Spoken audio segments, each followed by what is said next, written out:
Vamos a abrir nuestras Biblias en el Salmo 31. Esto lo he dicho como a manera de introducción cada vez que estamos viendo estos salmos. David es un hombre conforme al corazón de Dios. Y es algo bien especial que nosotros veamos aquí en los salmos, cómo es que el Señor proyecta su corazón en el corazón de David de una manera humana. Cuando Cristo vino a estar entre nosotros, pudimos ver en forma humana a Dios. Porque es un poco abstracto cuando pensamos el Dios todopoderoso, santo, perfecto. Pues sí, Dios es perfecto, es santo, todopoderoso. Pero cuando vemos a Jesucristo, lo vemos con la humildad que tiene, con el acercamiento que tenía para los niños, para los pobres, para los necesitados, para los pecadores. Nos encontramos con un tipo de Dios que no conocíamos nosotros. Al ver a Jesucristo, por eso los discípulos incluso no entendían. Y le dice Felipe, muéstranos al Padre y nos basta. Y les dice, Señor, que no me han visto a mí, el que me ha visto a mí ha visto al Padre. ¿Cuánto tiempo he estado yo con ustedes y no me conocen todavía? O sea, en el carácter de Jesucristo los discípulos pudieron palpar, ver de una manera, como dice Juan, lo escudriñamos, lo tocamos, lo olimos, lo vivimos con Él, comimos con Él, dormimos con Él. Lo estuvimos observando al verbo de vida, para darnos cuenta cómo es Dios. Bueno, aquí en el Antiguo Testamento, y aún nosotros que no lo leemos al Señor en el Nuevo Testamento, obviamente, pero no estuvimos con Él como estuvo Juan, como estuvo Pedro, como estuvo Jacobo y los apóstoles que estuvieron con Él. Pero el Espíritu Santo nos da testimonio del carácter de Dios, y Dios ahora vive en nosotros. Pero con David vemos también el corazón de Dios en un hombre que a mí me maravilla que David ha pasado por pruebas como pocas personas en la vida, situaciones terribles en su vida. Todos tenemos pruebas, todos pasamos por diferentes situaciones, pero David realmente pasó por cosas tremendísimas. Pero lo que sí vemos que es un hombre que confía en el Señor plenamente. Yo creo que el Señor a veces le quitaba todo lo que tenía alrededor para quedarse sin nada y tener que voltear, Señor, ¿de dónde me tomo? Pues solamente de ti, Señor. No hay de otro lugar en donde yo me pueda tomar. A veces nosotros decimos, ya, lo único que me quedó fue orar, como si fuera lo único que me quedó, cuando tiene que ser lo primero que tenemos que nosotros, es el primer recurso que nosotros debiésemos utilizar. Bueno, entonces vemos aquí a David en este Salmo 31, una oración de confianza en el Señor en un momento de angustia. No sabemos en qué momento fue escrito este salmo, y los salmos que no tienen título en cuanto al momento de cuándo fue escrito, pues podemos solamente hacer conjeturas y pensar, obviamente fue en un momento de dificultad que está él orando y cantando este Salmo 31. Qué increíble, ¿no? Un hombre tan prolífero en la música, un músico así, que es capaz de tomar la pluma y empezar a escribir un canto acerca de las circunstancias que están pasando en su vida, y además de utilizar poesía y utilizar el arte de la música, utiliza profecía y utiliza el Espíritu de Dios impactándonos a nosotros de lo que Dios quiere que veamos en un hombre que es conforme a su corazón. David no era perfecto. David no era un completamente hombre perfecto. A eso no se refiere que era un hombre conforme a su corazón. Se refiere a que era un hombre conforme a su corazón porque se acercaba al Padre, porque buscaba a Dios, porque su deseo era obedecer al Señor. Estar en su presencia era su delicia, su deleite. Ojalá que eso fuera para nosotros, ¿verdad? Y que no veamos a Dios como algo, como una ayudita más en el transcurso de nuestra vida, porque nosotros tenemos otras metas.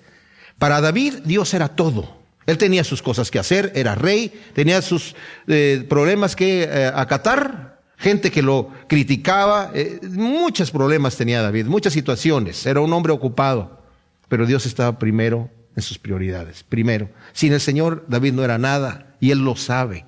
Desde niño fue así, tenía esa confianza en el Señor, por eso vemos que con todo valor fue y se le enfrentó al gigante Goliat, en la confianza de que Dios lo va a entregar en mi mano. Yo no tengo que estar nervioso. Yo sé que lo que va a pasar, porque este hombre ha insultado a Dios, y yo voy en el nombre de Dios a pelear a favor de Dios. Bueno, el primer versículo, vamos a leer el Salmo y luego lo vamos a disectar. Dice: en ti, oh Jehová, me he refugiado, no sea yo avergonzado jamás. Líbrame en tu justicia. Inclina a mí tu oído y rescátame pronto. Sé tú mi roca fuerte y la fortaleza para salvarme, porque tú eres mi roca y mi fortaleza. Por amor de tu nombre me guiarás y me encaminarás. Sácame de la red que me han tendido, porque tú eres mi refugio. En tus manos encomiendo mi espíritu. Tú, oh Yahvé, Dios, de verdad me has redimido. Aborrezco a los que confían en ídolos vanos, pero en cuanto a mí, en Yahvé he esperado. Me regocijaré y me alegraré en tu misericordia, porque has visto mi aflicción y has tenido en cuenta las angustias de mi alma. No me entregaste en mano del enemigo, sino que pusiste mis pies en lugar espacioso. Ten misericordia de mí, oh Yahvé, porque estoy en angustia. Mis ojos, mi alma y mis entrañas están consumidos de tristeza. Mi vida se ha agotado en tristeza y mis años en suspiros. A causa de mi iniquidad, mi vigor ha decaído y se consumen mis huesos. A causa de todos mis adversarios he venido a ser objeto de oprobio, y de mis vecinos soy en gran manera y horror de mis conocidos. Los que me ven en la calle huyen de mí. He sido olvidado como un muerto, de quien ya nadie se acuerda. He venido a ser como un vaso quebrado. Oigo la calumnia de muchos, el terror me asalta por doquier, mientras conspiran unidos contra mí y traman quitarme la vida. Pero en ti, oh Yahvé, yo he puesto mi confianza. He dicho, tú eres mi Dios. En tu mano están mis tiempos. Líbrame de la mano de mis enemigos y de mis perseguidores.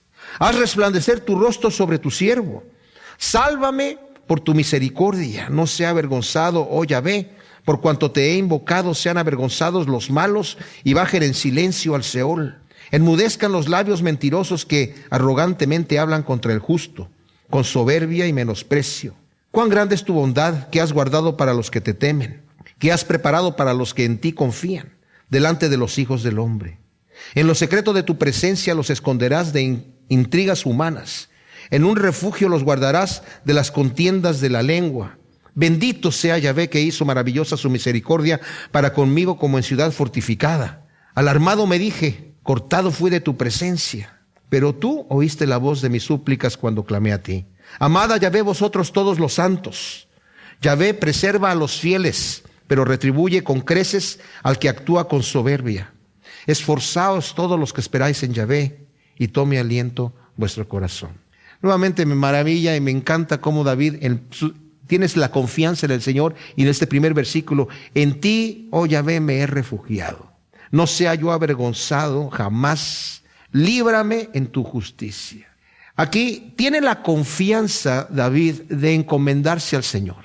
Y cuando dice no sea yo avergonzado, no le está diciendo, Señor, no sea que no me vayas a escuchar, sino, Señor, lo que te estoy pidiendo es que no me dejes estar avergonzado. Estoy poniendo mi confianza en ti. Hay gente que me está atacando. No sabemos el momento de cuando escribió este salmo. Algunos comentaristas creen que fue cuando su hijo Absalón se rebeló contra su padre y quiso tomar el reino. Y engañando a su padre le dijo, quiero ir a Hebrón. Ustedes saben que Absalón era el tercer hijo de David y mató a su hermano Amnón, que era el hermano mayor. Porque el hermano mayor violó, era su medio hermano. David tenía muchas mujeres, entonces era su medio hermano.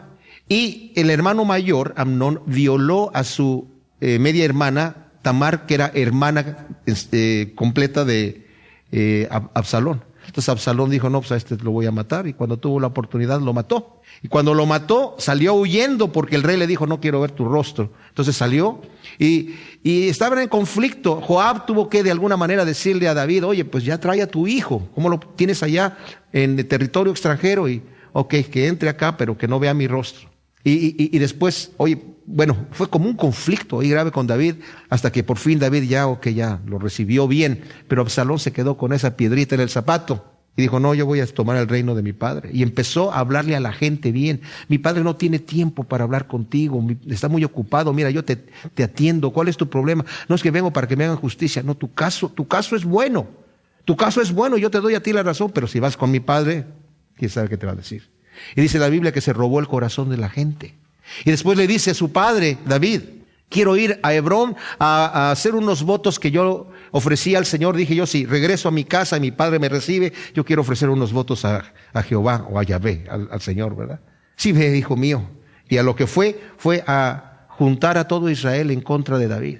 Como siempre sucede, mucha gente estaba en contra de David por envidias, por malas lenguas, por lo que fuera. David era un buen rey, pero de cualquier manera tenía ese problema. Entonces, algunos piensan que, bueno, después juntó a Israel y se rebeló en contra de su padre y tuvo que salir su padre corriendo de ahí. Y se fue de ahí huyendo. Entonces estuvo fuera un tiempo Y muchos piensan que en este momento fue cuando escribe este salmo. Otros comentaristas, no obstante, piensan, y yo me inclino un poquito más a esa posición, que es cuando escribe este salmo es cuando está siendo perseguido por Saúl. Ustedes saben que después de que David mató a Goliat el gigante, fue recibido por Saúl, y Saúl le había prometido casarse con su hija, pero su hija se la dio a otro.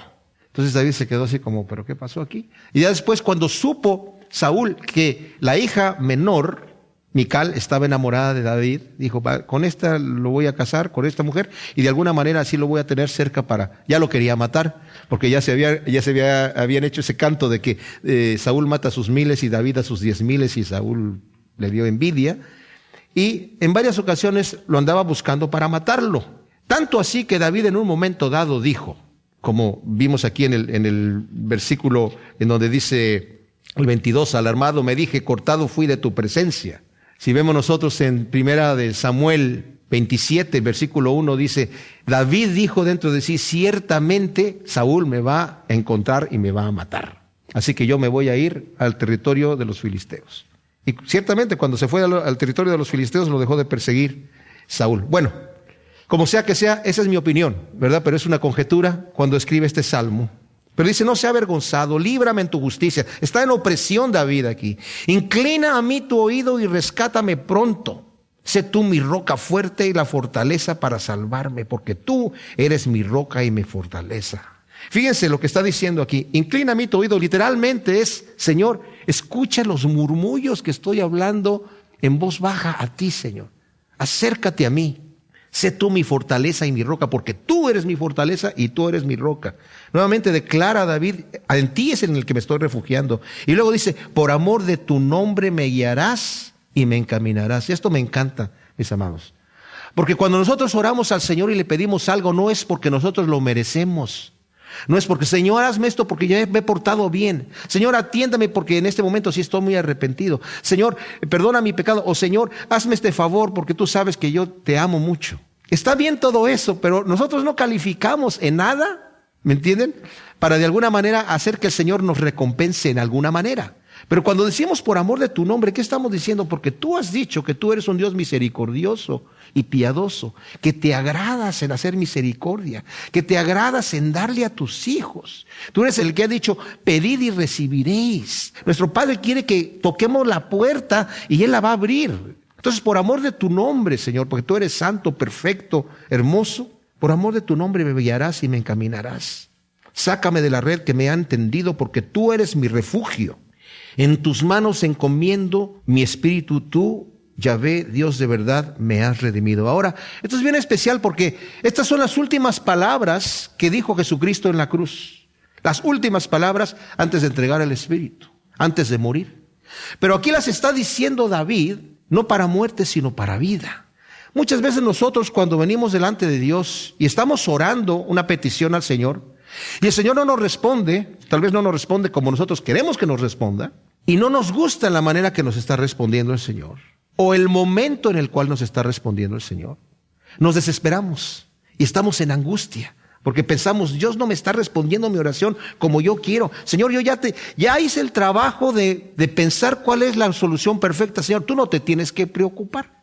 Mira, si le haces así, así y así, y nada más, no tienes que hacer mucho, Señor, nada más tienes que hacer esto, ¿verdad? Y yo ya hice todo el proyecto, ya lo tengo. Señor, por favor, me costó trabajo llegar a pensar toda esta situación, la manera de la solución de mi problema.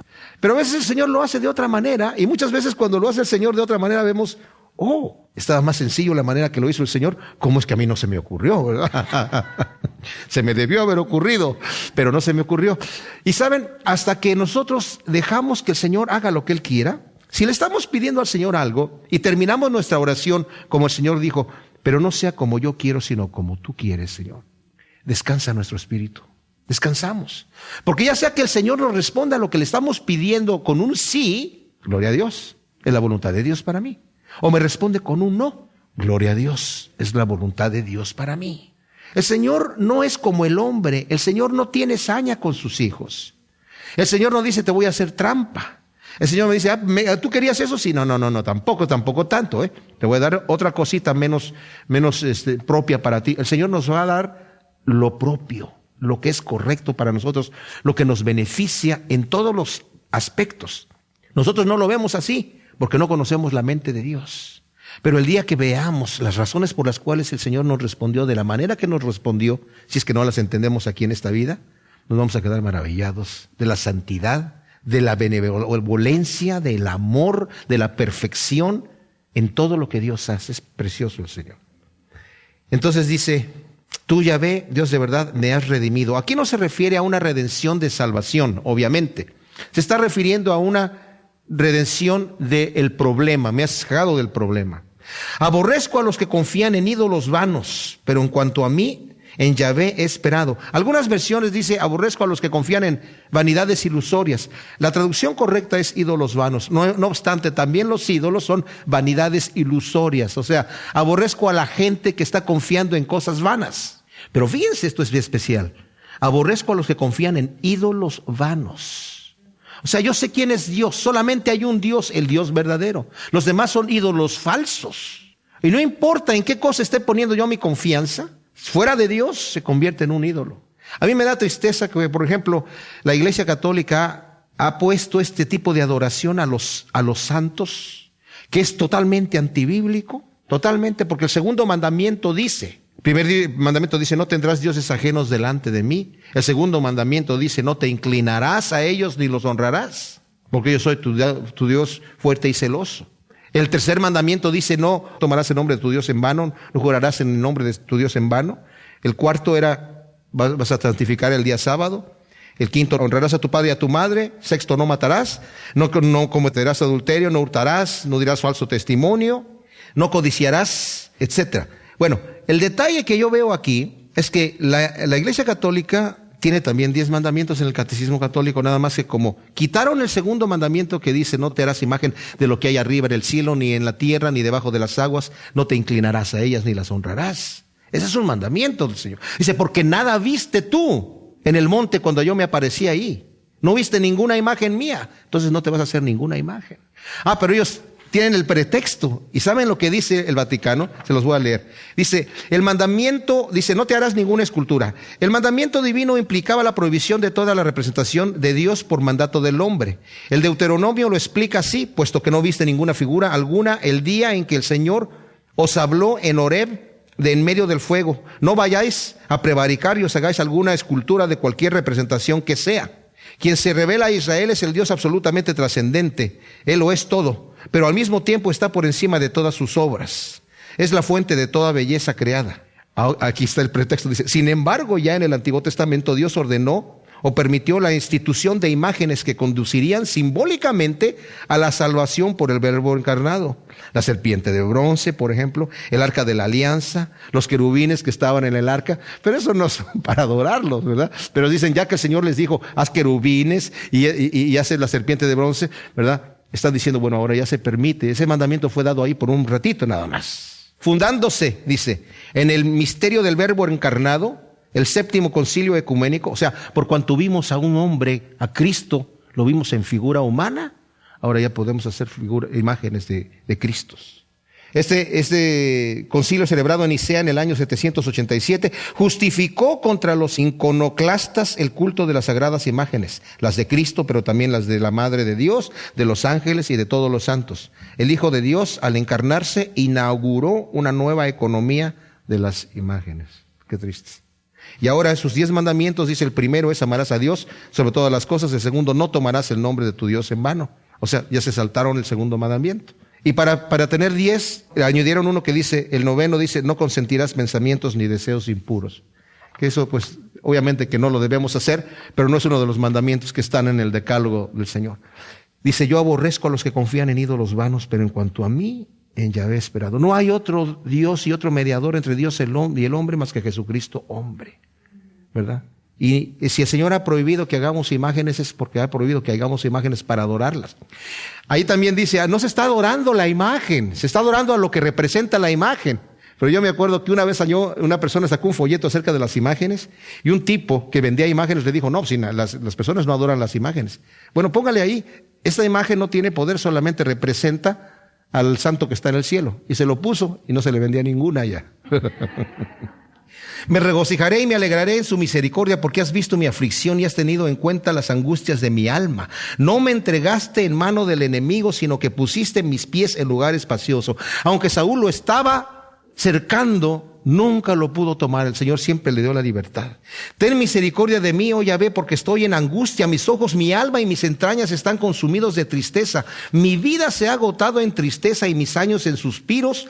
A causa de mi iniquidad, mi vigor ha decaído y se consumen mis huesos. Aquí es en donde la gente dice, probablemente era por el tema de Absalón, porque el Señor, una vez que él pecó con Betsabé y con Urías, matando a Urías, el Señor le dijo que iba a venir la espada y no se iba a apartar la espada de la casa de David.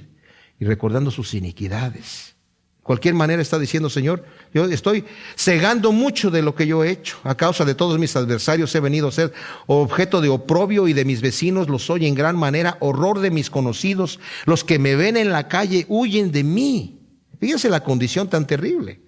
He sido olvidado como un muerto de quien ya nadie se acuerda. He venido a ser como un vaso quebrado. Oigo la calumnia de muchos, el terror me asalta por doquier, mientras conspiran unidos contra mí y traman quitarme la vida. O sea, Señor, la gente me está calumniando. Los que apenas se acuerdan de mí, se acuerdan con una mala fama, porque han calumniado mi nombre. Él la estaba huyendo. Después de que cantaban, Saúl mató a sus miles y David a sus 10,000, David estaba afuera huyendo. Dice, ya se han olvidado de mí como un muerto. Aunque ya había sido ungido rey, estaba en el desierto huyendo. Pero en ti, oh Yahvé, yo he puesto mi confianza, he dicho, tú eres mi Dios, en tu mano están mis tiempos. Fíjense, nadie muere antes de tiempo, aunque podemos morir antes de tiempo. Dice Eclesiastés, no hagas maldad, ¿para qué has de morir antes de tiempo? No te portes mal. Yo puedo, por mi falta de sabiduría, por mi necedad y por mi pecado, puedo apresurar mi muerte, pero mis tiempos están en la mano de Dios. Mientras yo estoy en la mano del Señor, mi muerte la tiene el Señor programada en el día que va a ser. Y aunque llegase a ser, ¿verdad?, que alguien me quitara la vida, el Señor dice, no temas al que mata el cuerpo, sino teme al que puede destruir el cuerpo y el alma en el infierno. Esos tiempos, aún así, aunque me llegaran a quitar la vida, están en las manos de mi Dios. Entonces, en tus manos están mis tiempos, líbrame de la mano de mis enemigos y de mis perseguidores, haz resplandecer tu rostro sobre tu siervo, sálvame por tu misericordia, no sea avergonzado, oh Yahvé, por cuanto te he invocado, sean avergonzados los malos. Yo no, Señor, yo me estoy apegando a ti. Y bajen en silencio al Seol, enmudezcan los labios mentirosos que arrogantemente hablan contra el justo con soberbia y menosprecio. Qué terrible es la calumnia, cómo destruye la calumnia. Cuán grande es tu bondad, que has guardado para los que te temen, que has preparado para los que en ti confían delante de los hijos del hombre. En lo secreto de tu presencia los esconderás de intrigas humanas y en un refugio los guardarás de las contiendas de la lengua, Señor. Aunque hablen mal de mí, tú me vas a guardar, Señor. Bendito sea Yahvé, que hizo maravillosa su misericordia para conmigo, como en ciudad fortificada. Aquí está ya la respuesta a la oración de David. Alarmado me dije, cortado fui de tu presencia, pero tú oíste la voz de mis súplicas cuando clamé a ti. Amad a Yahvé vosotros todos sus santos. Aquí está un mandamiento. Amar al Señor. Yahvé preserva a los fieles, pero retribuye con creces al que actúa con soberbia. Esforzaos todos los que esperáis en Yahvé y tome aliento vuestro corazón. David está diciendo, yo estaba desesperado, pero saben que el Señor me escuchó. Yo incluso dije, dice David, pues cortado soy de delante de tus ojos, pero Señor, tú estabas escuchando mi clamor. Así que oremos con confianza. Cuando estamos orando, el Señor tiene una sonrisa en los labios, porque nos estamos acercando delante de Él y estamos poniendo en la mano del Todopoderoso nuestra impotencia, nuestra incapacidad. Pero Él va a obrar por nosotros, porque su poder se hace manifiesto en nuestras vidas. Salmo 32 es un salmo tremendísimo, tremendísimo salmo. Este es un salmo, lo vamos a leer y lo vamos a estudiar. Dice, cuán bienaventurado es aquel cuya transgresión ha sido quitada y cubierto su pecado. Cuán bienaventurado es el hombre a quien Yahvé no le imputa iniquidad y en cuyo espíritu no hay engaño. Mientras callé, se consumieron mis huesos en mi gemir todo el día. Porque de día y de noche tu mano se agravaba sobre mí, hasta que mi vigor se convirtió en sequedades de verano. Mi pecado te hice saber y no encubrí mi iniquidad. Dije, confesaré mis transgresiones a Yahvé, y tú mismo cargaste con la maldad de mi pecado. Por esto orará a ti todo santo en el tiempo en que pueda ser hallado. Ciertamente en la inundación de muchas aguas, estas no llegarán a él. Tú eres mi refugio, me guardarás de la angustia, me rodearás con cánticos de liberación. Te haré entender y te enseñaré el camino en que debes andar. Sobre ti fijaré mis ojos y te aconsejaré. No seas como el caballo o como el mulo sin entendimiento, cuya boca ha de ser frenada con bozal y freno para que se acerquen a ti. Muchos dolores habrá para el impío, pero el que confía en Yahvé lo rodea la misericordia. Alegraos, oh justos, en Yahvé, y regocijaos. Cantad con júbilo todos vosotros los rectos de corazón. Este es un tremendo salmo y se cree, casi por unanimidad, que este salmo fue escrito después de que pecó David con Betsabé. Nada más que primero se escribió el 51. Si le dan ahí la vuelta, ¿verdad? Pongan el dedo ahí y vamos a ver el Salmo 51. Este sí tiene título. Y dice, el título de este salmo dice: al director del coro, salmo de David, cuando el profeta Natán vino a él después que se había llegado a Betsabé. Y dice: ten piedad de mí, oh Elohim, conforme a tu misericordia, conforme a la multitud de tus piedades, borra mis transgresiones. Lávame más y más de mi maldad y purifícame de mi pecado, porque yo reconozco mis transgresiones y mi pecado está siempre delante de mí. Contra ti solo he pecado y he hecho lo malo delante de tus ojos, para que seas reconocido justo en tu sentencia y tenido por puro en tu juicio. He aquí, en maldad fui formado y en pecado me concibió mi madre. He aquí, tú deseas la verdad en lo íntimo, por tanto en lo secreto hazme conocer sabiduría. Purifícame con hisopo y seré limpio. Lávame y quedaré más blanco que la nieve. Hazme oír gozo y alegría, y regocíjense los huesos que abatiste. Aparta tu rostro de mis pecados y borra todas mis iniquidades. Oh Elohim, crea en mí un corazón limpio y renueva un espíritu recto dentro de mí. No me eches de tu presencia ni quites de mí tu santo espíritu. Restitúyeme el gozo de tu salvación y un espíritu noble me sustente. Así enseñaré a los transgresores tus caminos y los pecadores se convertirán a ti. Líbrame del delito de sangre. Oh Elohim, Dios de mi salvación, y mi lengua cantará con gozo tu justicia. Oh Adonai, abre mis labios y mi boca proclamará tu alabanza, porque no quieres sacrificio, que yo lo daría. Y si doy holocausto, no lo aceptas. El sacrificio grato a Elohim es el espíritu quebrantado, y al corazón contrito y humillado tú no desprecias, oh Elohim. Haz bien con tu benevolencia a Sión, edifica los muros de Jerusalén, entonces te agradarán los sacrificios de justicia, holocaustos y ofrendas enteramente quemadas. Entonces se ofrecerán novillos sobre tu altar. Vemos en el Salmo 51, que no lo vamos a estudiar ahora, el momento en donde David está orando al Señor después de su pecado. Pero, ¿cuál fue el pecado de David? David no salió a la guerra, se calcula la edad de unos 50 y tantos años, estaba en su palacio, en el terrado de su palacio. En la tarde se levantó después de tomar su siesta, nos dice la Escritura, y estaba paseándose en el terrado, y vio a una mujer que se estaba bañando, literalmente se estaba purificando. Después que la mujer tenía su periodo, había un momento de purificación y hacía un ritual de purificación, se lavaba de cierta manera. Entonces, David la vio, porque la casa de ella estaba al lado del palacio, y desde ahí la alcanzó a ver que se estaba bañando esta mujer.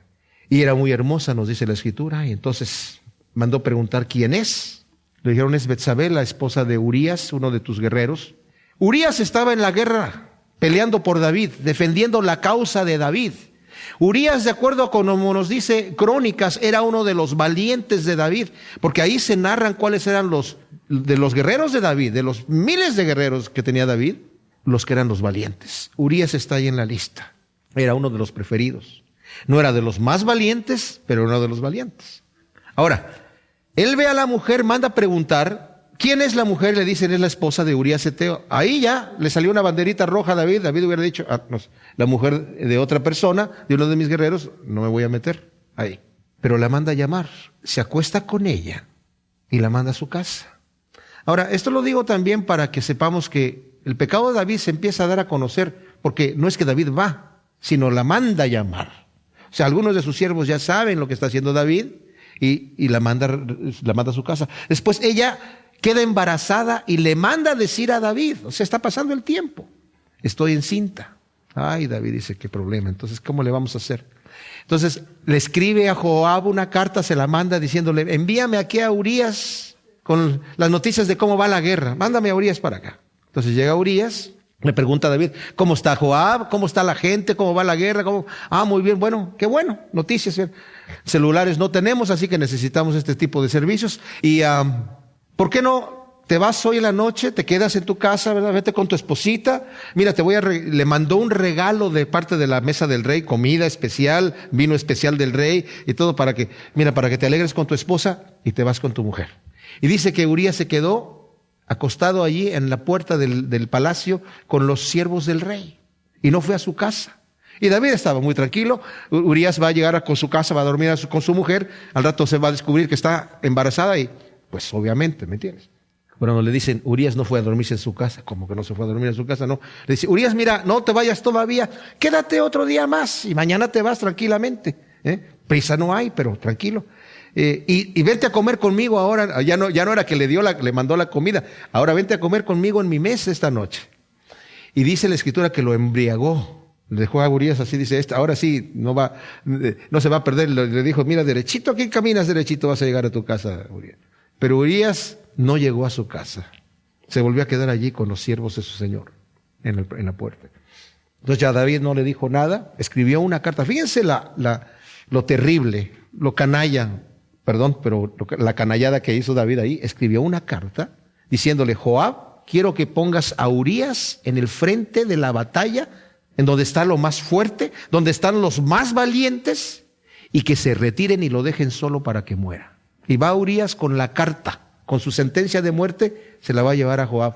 Le mandó al rey con esta carta, y después Joab le manda a un hombre que le dice, dile al rey que nos acercamos a la ciudad, que era una táctica de guerra que no deberían hacer, porque ya sabían que no debían acercarse a la ciudad, porque de ahí los flecheros empiezan a tirar desde el muro. Dice, nos acercamos a la ciudad y nos tiraron los flecheros y murió algunas personas y Urías también. Joab le dice, si el rey se empieza a enojar a decirte, ¿por qué se acercaron a la ciudad? Ya saben que no se deben acercar. Dile, tu siervo Urías también se murió.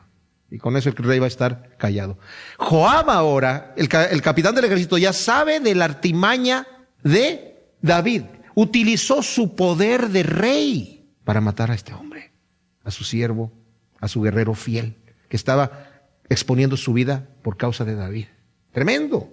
El pecado fue terrible. Por eso el Señor más adelante, cuando David quiere construir el templo, este mismo profeta que le va a hablar ahora a David, y que nos dijo aquí en el Salmo 51 que habló con él, le dice, el Señor, primero le dice el profeta, sí, haz lo que está en tu corazón, y después el Señor le habla al profeta y le dice, te apresuraste a hablarle a David, dile a David que él no me puede construir casa porque tiene las manos llenas de sangre. No de la sangre de la guerra, no de la sangre de Sansón, de la sangre de Urías Eteo. Esa es la sangre que al Señor le molestó, que tuviera David ahí en sus manos. Bueno, David, una vez que muere Urías, trae a la viuda, pobrecita viuda, mira que se venga para acá, yo la voy a recibir como mi esposa y tranquila, quizá la voy a consolar. Y bueno, la gente que no sabía, que la mayoría del pueblo pues no sabían, ay, mira el rey, qué bárbaro, así es como trata a sus guerreros, fíjate nada más, a la viuda la trajo allí, porque su guerrero Urías dio su vida allí en la guerra. Wow, bravo, bravo. Pero había algunos cuantos que sí sabían lo que había pasado. Bueno, David está tranquilo, creyendo que todo está, ni tan tranquilo está David, porque ahorita que vamos a leer, leemos este salmo como lo acabamos de leer, estaba angustiadísimo, pero David pensó, está cubierto mi pecado, ya nadie sabe lo que pasó. 9 meses pasan del embarazo de esta mujer y nace el niño. ¿Se imaginan ustedes? Ahora, cuando leemos aquí, no es que de repente David, ay Señor, sí, me arrepiento delante de ti porque tú me iluminaste y mi corazón. No, David tuvo que llegar el profeta a hablar con él y le dijo, David, como David era el rey, era el juez. Había 2 hombres, uno que tenía muchas ovejas y muchos ganados de todo tipo, muchos animales, un hombre rico. Y al lado de él vivía un hombre pobre que compró una ovejita chiquita de bebé y la llevó a su casa y vivía allí con él y con sus hijos y comía de su plato y dormían con ellos. Era como una de sus hijas, era como su hija. Y un día llegó un viajero a la casa del hombre rico y él, queriéndole preparar algo de comer, no quiso tomar uno de sus animales, sino que por fuerza fue y le quitó la ovejita al vecino. Y David se levanta y dice, el tal hombre merece morir y merece pagar 4 tantos lo que ha hurtado. Eso estaba en la ley de Moisés. El que hurtaba tenía que pagar 4 veces lo que hurtó. Pero dice, pero merece morir, o sea, ¿cómo se atreve? Y le dice Natán, el profeta, tú eres ese hombre, David. Porque a ti Dios te dio de todo el reino de Saúl, de la casa de Saúl. Te entregó todo el territorio de Israel en tus manos. Y tú le quitaste a este hombre lo único que él tenía, su ovejita. Abusaste de él y lo mataste con la espada de los amonitas. Por lo tanto, dice, la espada no se va a apartar de tu casa. Pero el momento que le dice eso, inmediatamente cuando está diciendo eso, ¿verdad? Tú hiciste esta cosa, dice, he pecado delante de Dios, y le dice, sí, pero el Señor, inmediatamente Natán le dice, pero Dios ya ha perdonado tu pecado, lo ha remitido, lo ha cargado sobre él mismo literalmente. Pero trae una consecuencia, la espada nunca se va a apartar de tu casa. Y como eso tú lo hiciste en oculto, el Señor lo va a hacer a la luz de todos, ¿verdad? Lo que tú hiciste en oculto, de acostarte con la mujer de Urías, tu enemigo lo va a hacer a la luz de todos. ¿Y saben qué? Su hijo Absalón, cuando se rebeló contra su padre, una de las cosas que hizo fue acostarse con las concubinas de su padre a los ojos de todo Israel, porque era como desafiar a su padre, diciendo, yo ya tomé las mujeres de mi padre, porque estoy tomando el reino de mi padre, para que la gente dijera, wow, se hizo abominable a su padre, vamos a estar con él. Y como había mucha gente que ya aborrecía a David, porque siempre hay gente que aborrece, ¿verdad? Tenía ya todo el pueblo delante de él. Entonces, fíjense, este salmo empieza con una bendición, una bienaventuranza. Es el segundo salmo que empieza con bienaventuranza. El primero es el primer salmo. Bienaventurado el hombre que no anduvo en consejos de malos, ni ha andado en caminos de perversos, ni se ha sentado en sillas de escarnecedores, sino que anda en los caminos de Dios, es como un árbol plantado junto a corrientes de agua. La bienaventuranza mayor es nunca meterse con el pecado y no tener comunión con el pecado jamás. Pero la segunda bienaventuranza es aquel que ha cometido pecado, y pecado grotesco, pecado terrible. Es bienaventurado cuando esa transgresión ha sido quitada y cubierto su pecado. Cuán bienaventurado es el hombre a quien Yahvé no le imputa iniquidad y en cuyo espíritu no hay engaño. Fíjense, esto es tremendo, porque dice, bienaventurado es aquel cuya transgresión ha sido quitada. Aunque está hablando aquí en forma poética, no deja de ser verdad lo que está diciendo.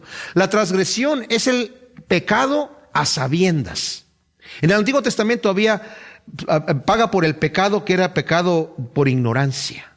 La persona que pecaba por ignorancia podía traer algún sacrificio delante del Señor y era perdonado.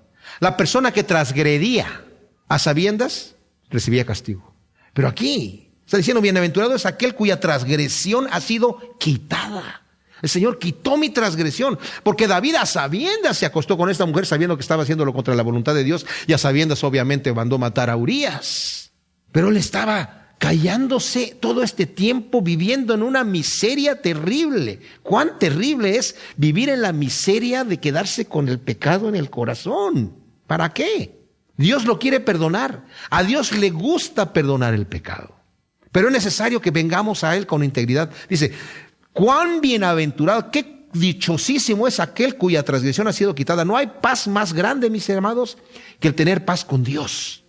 Que el saber que yo ya todo está bien. En vez de como el avestruz meter la cabeza en el piso y decir, no, Dios no existe, no hay culpa, o lo que yo estoy haciendo no está tan mal.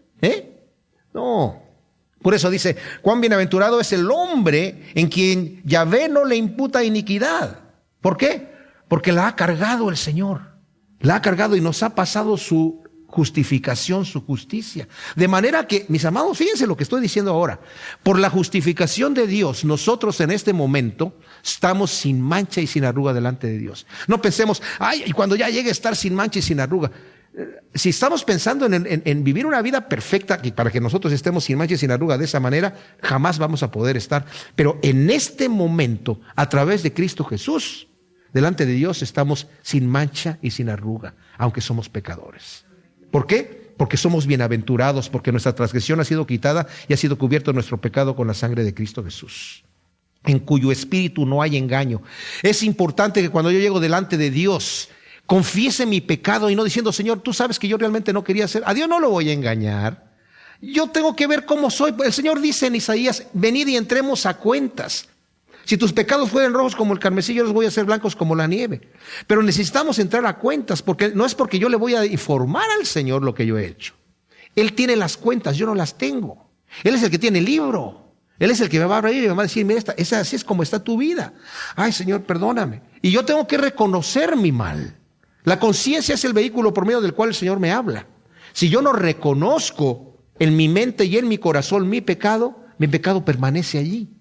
El Señor no lo perdona. Hasta el momento que yo llego y lo confieso. Mientras callé, se consumieron mis huesos en mi gemir todo el día, porque de día y de noche tu mano se agravaba sobre mí. hasta que mi vigor se convirtió en sequedades de verano. Esta es una bendición, mis amados. Miren, yo he pasado por situaciones así. Y yo creo que todos hemos pasado por situaciones así. Cuando no queremos admitir que estamos mal, cuando no queremos admitir que somos pecadores. Miren, la verdad, hermanos, yo soy un gran pecador. Y ustedes también. ¿Verdad? Esa es la gran verdad. Todos somos grandes pecadores delante de Dios. Pero cuando admitimos nuestra condición delante de Dios, el Señor limpia y cubre y quita y borra. Y pasa lo que es como el carmesí, como la nieve blanco. Pero mientras nos callamos, ¿qué sucede? Esto. Mientras callé, se consumieron mis huesos. David no estaba diciendo, qué bueno que ya cubrí mi pecado, tomé a la viuda y ahora todo el mundo está tranquilo. No, él no estaba tranquilo. Él no dormía en las noches. Él sudaba frío en las noches. Él estaba seco.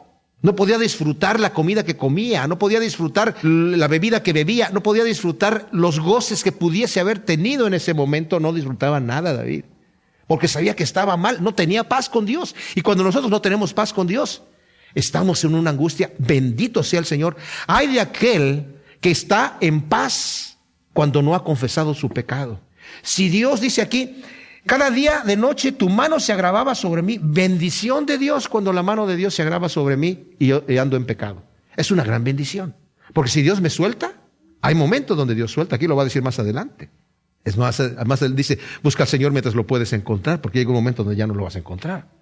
Pero cuando el Señor está poniendo su dedo cada vez que tú estás en pecado y no lo suelta hasta que tú reconoces, Señor, estoy mal, ayúdame, Señor. Ok, ahora vamos a trabajar.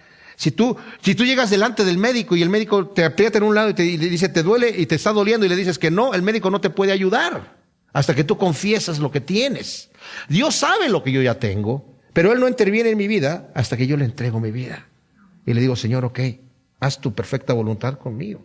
Así que es una bendición. Mientras callé se consumieron mis huesos, qué bendición, y en mi gemir todo el día se agravaba tu mano sobre mí hasta que mi vigor se secó.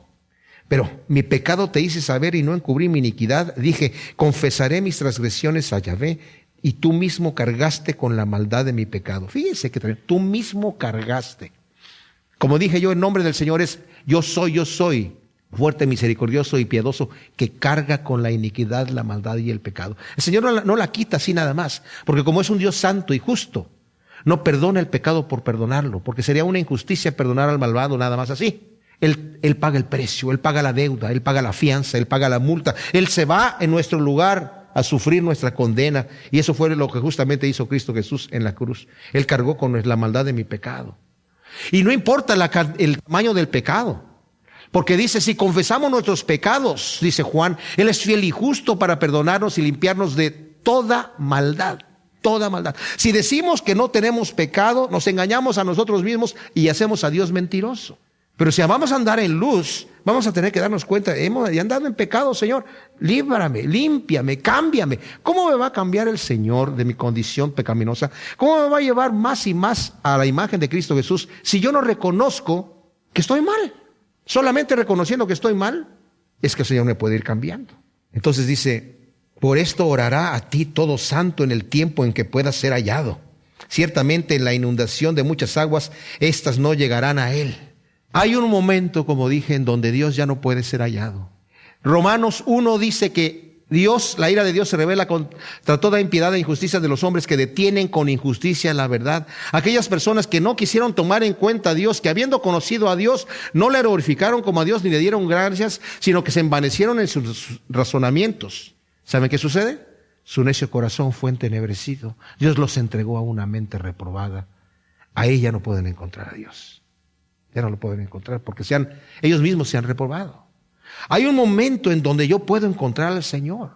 Hay un momento en donde se dice, mientras escuches hoy su voz, no endurezcas tu corazón como en el día de la provocación, dicen Hebreos.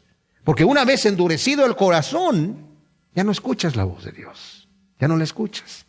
Pero hay que orar, dice, orará a ti el santo en el tiempo que puede ser hallado. Y está hablando aquí de santos pecadores, obviamente. Está hablando que nosotros somos santos, mis amados, porque queremos a Dios, buscamos ser como Él, buscamos agradarle. ¿Fallamos? Claro que fallamos, pero oramos al Señor y mantenemos nuestras conciencias, como diría, blandas, sensibles, nuestras conciencias sensibles a la voz de Dios.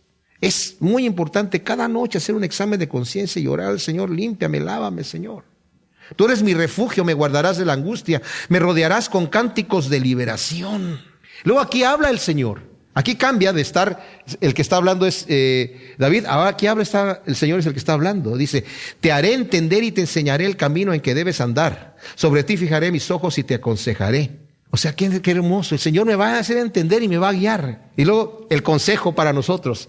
No seas como el caballo o el mulo sin entendimiento, cuya boca ha de ser frenada con bozal y freno para que se acerquen a ti. O sea, no seas como el burro, o digo, como el caballo y como el mulo sin entendimiento, que te tengo que poner freno. No me obligues, dice el Señor, a que mi mano sea pesada sobre ti. Yo te amo y te voy a mantener conmigo.